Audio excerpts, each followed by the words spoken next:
Segundo dia do congresso aqui da Berhoff e nós estamos com a segunda palestrante desse dia já aqui no nosso estúdio, no nosso podcast, né, Lilian? Com muita alegria que a gente recebe a Roselaine Muner, ela que é enfermeira, doutora, empreendedora e está aqui com a gente. Bom dia, bem-vinda, doutora. Bom dia, é um enorme prazer estar aqui. Uma jornalista linda, né, que estou falando aqui com ela. A outra profissional, professora, né, e odontóloga. É maravilhoso estar aqui nesse evento. Fiquei apaixonada em tudo. Tá bonito, tá muito bem organizado, muito bem cuidado.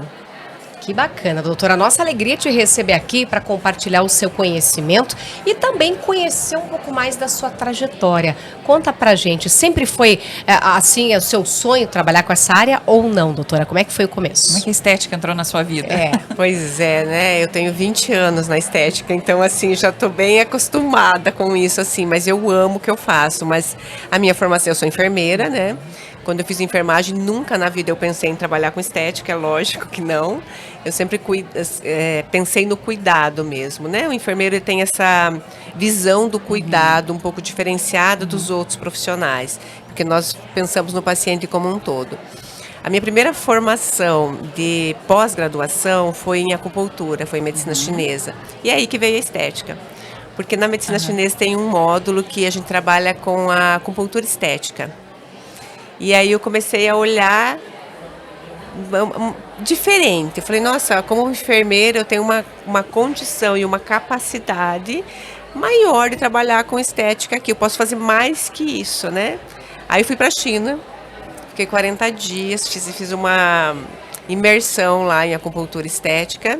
Foi onde eu conheci os fios. Olha, quantos anos que eu já tenho esse conhecimento dos fios. Meu doutorado é em fios também, tanto que veio disso. E aí comecei a pensar assim, mas na época, 20 anos atrás, não existia nenhuma formação para estética na minha graduação, né, de enfermeira, nem na odonto, nem na nada. E aí eu fiz um curso de especialização em dermatofuncional.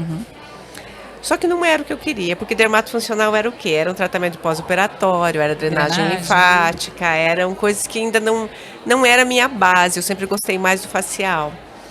Daí eu comecei a fazer cursinhos práticos, limpeza de pele, enfim, cursos básicos, assim, e fui desenvolvendo o meu conhecimento. E depois começou a vir alguns cursos daí, que é onde eu fui me especializando. Então, eu tenho algumas pós-graduações. Eu sempre falo isso, né? O aluno fala, eu fiz uma pós, joguei meu dinheiro fora. Nunca é jogar dinheiro fora, a gente sempre aprende um pouquinho. Conhecimento, né? Nunca é perdido. Exatamente. E daí na enfermagem demorou um pouquinho para vir esse reconhecimento da enfermagem. E eu sou pioneira mesmo, lá dos primórdios, quando a gente começou a ir lá no conselho, começamos brigando com o conselho inicialmente. Hoje eu sou colaboradora do Conselho Federal, então a gente tem uma parceria bem interessante e conseguimos desenvolver toda a legislação que tem hoje no Conselho Federal e no Conselho Regional. Mas é uma briga eterna, né? Estamos aí trabalhando com isso. Interessante que a doutora acompanhou toda essa evolução, né, Lilian? Então, eu queria que a doutora falasse um pouquinho sobre esse histórico do início ali da Hoff, que a doutora acompanhou, e hoje. O que mudou nesse cenário, doutora? Mudou muita coisa, né? Vamos pensar assim, primeiro, quando se falava no próprio Conselho Federal, eu acredito que a Aline também deve ter vivido isso no conselho dela, né? Porque os conselheiros, presidente do Conselho Federal, eles não tinham a visão, nossa, um enfermeiro trabalhando com estética, nosso enfermeiro fazer isso. Não pode. Toxina botulínica é um medicamento. Mas nós trabalhamos com vacinas, nós trabalhamos com medicamentos dentro do hospital, fora do hospital. Então, no começo não foi nada fácil ter, mesmo dentro da nossa classe, ter esse reconhecimento dentro como habilitação para o enfermeiro. Mas começamos a trabalhar, mostrar técnica, e o nosso conselho sempre nos abraçou muito. Assim, o nosso presidente, que é o mesmo presidente que está hoje novamente, o Dr. Manuel Neri, ele sempre abraçou essa causa com muita força. Fizemos a nossa primeira resolução em 2015. 2016 a medicina entrou com ação e conseguiu já derrubar a nossa resolução, ou seja, nenhum ano nós ficamos Regulamentados. nenhum né? ano nós ficamos regulamentados. Mas a procuradora doutora Tiziana, procurador do Conselho Federal, junto com o Conselho Federal também já interviram e conseguiram reverter parcialmente essa medida do Conselho de Medicina. E em 2020, nós editamos uma nova resolução, que é a 626, que é o que nos ampara até hoje. E a partir dessa a gente veio com pareceres, com outras atividades, onde nós conseguimos, então, assegurar a atuação do enfermeiro esteta na comunidade e também nesse cuidado como um todo, né? Exatamente. Hoje eu represento o Conselho Federal num GT, num grupo de trabalho do Ministério de Saúde, onde estão todos os profissionais de saúde, justamente para atuar na regulamentação da enfermagem estética com segurança, porque a nossa preocupação sempre é o paciente lá no final, né? E como eu estava falando na minha palestra, essa preocupação com a saúde do paciente, que nós temos que pensar que nós, profissionais de saúde, nós não trabalhamos com estética, nós trabalhamos com saúde estética. E é essa preocupação. Então é essa trajetória, assim, até hoje não é fácil, existem ainda os problemas judiciais, existem ainda coisas que o enfermeiro não pode fazer. Por exemplo, sabia que o enfermeiro não pode fazer depilação a laser? É mesmo? O juiz na época entendeu que o enfermeiro não é capacitado de fazer uma depilação a laser. Mas o enfermeiro pode trabalhar com laser em feridas crônicas, em feridas de 3º grau, a nível ósseo. Mas para ele usar o laser na estética, ele não tem capacitação.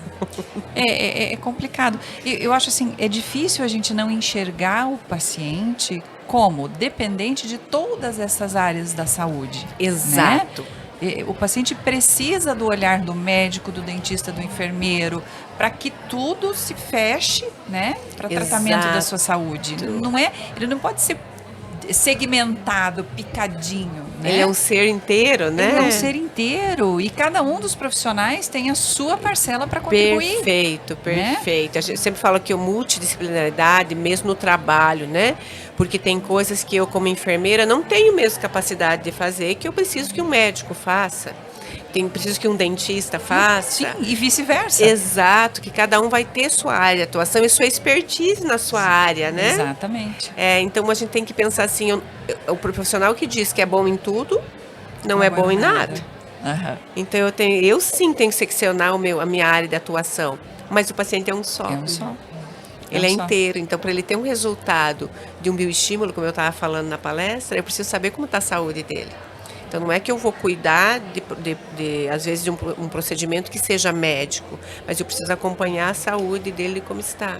Até assim, você precisa entender o que não está correto para que, se estiver fora, né, indicar o profissional. Indicar o profissional. Eu não sei porque que é tão difícil entender isso. Uma coisa simples, né? Então, assim, a gente não quer atuar na área do outro, a gente quer atuar junto com o outro. Exato. E quem vai se beneficiar disso? O paciente. É o paciente. E a gente vai ter menos intercorrente, a gente vai ter menos problemas, a gente vai ter essas coisas que acontecem com estética, né? Morreu o paciente, teve uma intercorrência. Foi por falta de cuidado, de interação, muitas vezes, da equipe multidisciplinar que cuidou dele, né? Sim. E como é? Fala um pouco pra gente, um pouco dessa sua visão integral para o paciente. O quanto isso é importante, né? Eu estava te escutando ali, o quanto isso é importante para que a gente possa até traçar um plano de tratamento para esse paciente que vá surtir efeito.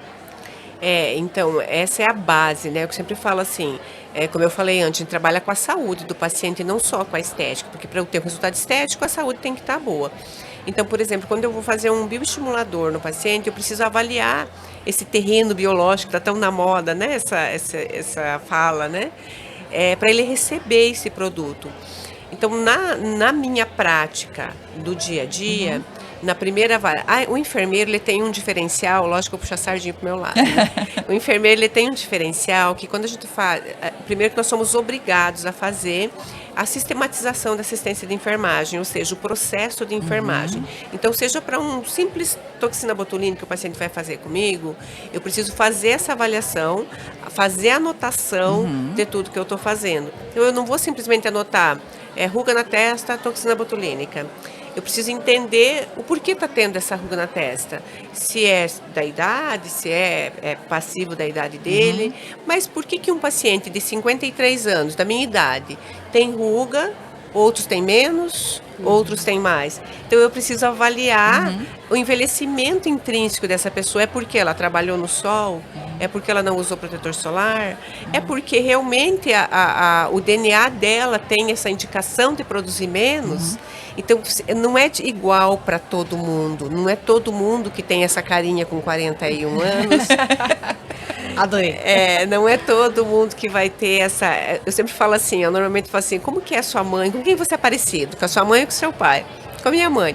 Como que é o rosto dela hoje? É assim que você vai ficar. Com a estética, a gente consegue retardar esse envelhecimento, né? Mas outra coisa muito importante é os nossos pacientes entenderem que nós temos que estar bem para a idade que a gente tem. Exatamente. Que eu não consigo fazer uma pessoa de 53 anos parecer que tem 23. Não consigo. Então, eu consigo deixar bem para a idade que ela tem. Mas eu acho que os pacientes agora começam a entender isso, né? Cada vez mais nos procuram assim, eu quero fazer alguma coisa, mas eu não quero parecer que fiz alguma coisa. E também equilibrar esse excesso de expectativa, né? Não, eu quero ficar com 20 anos de novo. Não é bem assim. Você sabe que essa é uma contraindicação, inclusive. Quando o paciente chega e fala assim, eu quero que você me deixe 20 anos mais jovem, eu falo, vai lá na igreja, ajoelha e reza. É um milagre. E reza muito. Só Deus vai conseguir esse milagre, né? Então, é uma forma até a gente cortar a expectativa do paciente. O que eu falo para os meus alunos, né, que eu sou professora também. A gente sempre tem que oferecer menos. Falar assim, olha, eu vou conseguir tanto. E de repente se consegue muito mais. Mas a expectativa do paciente vai ser superada. Essa é a ideia, né? Porque se a gente não... Uma das contraindicações do atendimento do paciente é justamente quando a expectativa é muito alta. Tem que pedir para ele procurar um outro profissional, um psicólogo, né? Alguém para ajudar a tratar isso antes, para depois vir para a estética. Mas hoje tem se discutindo muito, tem muitos artigos publicados no sentido assim, o quanto a estética é importante para a saúde do paciente no sentido de alegria, de felicidade, ou seja, na saúde mental do paciente. Anda lado a lado. Exato. Eu escrevi um livro ano passado, eu publiquei um livro de toxina botulínica, e nesse livro eu coloco muito a relação dos artigos que tem comprovando a ação da toxina botulínica no tratamento da depressão. Por que o paciente melhora da depressão? Tem um artigo científico que ele mostra que quando o paciente franze muito a testa, ele faz o corrugador, assim, ele prende, faz essa cara de bravo, ele se torna mais triste. O estudo mostrou que a paciente que está usando toxina botulínica, ele se torna mais feliz porque ele não consegue ficar irritado. Com cara de bravo. É muito interessante. É muito interessante. É muito interessante. Muito bacana. É uma área muito bonita, né? É uma área muito linda. E, gente, quem não consegue, não gosta de se olhar no espelho e se ver bonita? Melhor, né? Se Não vê melhor. tem, Você não sai feliz? Lógico. Totalmente. O dia que você tá triste, acabar de se olhar no espelho e falar, não quero nada hoje, não quero trabalhar, não quero sair, não quero nada. Se olhar no espelho e se sentir bem, muda o teu dia. Muda o teu dia. É uma área fascinante, sensacional. E a gente está pedindo aqui para todo mundo, né, Lilian, que está participando do nosso podcast, ainda mais a doutora aqui, que tem uma trajetória brilhante, exemplar nessa área. A gente está pedindo aquelas dicas, assim, aquelas orientações, porque quem está nos acompanhando aqui ao vivo e vai assistir essa entrevista depois, doutora, busca essa inspiração também. Quem está começando na área, quem está nessa trajetória, o que a doutora diria? Estude. Muito. Gente, olha, eu vou dizer assim, quanto mais eu estudo, eu sei que é muito clichê, mas quanto mais eu estudo, eu vejo que o menos eu sei. É incrível, às vezes você começa a estudar assim uma célula. Nossa. O quanto muda a tua visão, né? O excesso de coisas, às vezes. Então, assim, e eu falei isso na minha palestra, inclusive. Bom profissional, nós temos muito no mercado. Se eu não for excelente, eu não vou conseguir concorrer.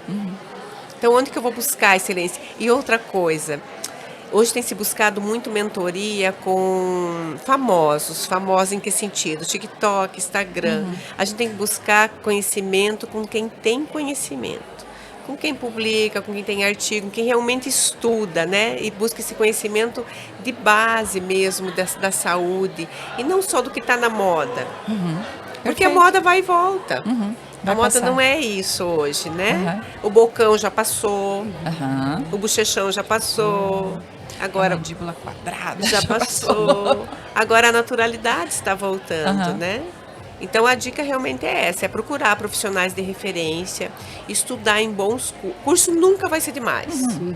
Nunca. Sempre Invista em aprendemos alguma conhecimento. coisa, né? Se não aprendeu com o professor, aprende com o coleguinha do lado. verdade. Alguma dica você vai conseguir. Se É você verdade. tiver a mente aberta, você vai conseguir uma Aham. dica. E a gente tem um grande exemplo aqui, porque o congresso da Berhoff é justamente esse espaço para compartilhar conhecimento, para aprender com grandes profissionais. E né, aprende, né, gente? Muito. Aprende. Às vezes você vê a palestra de um colega ali, uma vírgula que está diferente, já fala, nossa, nunca pensei nisso. Né? Ou alguma ideia que a gente troca, a gente estava conversando antes de começar, né? É.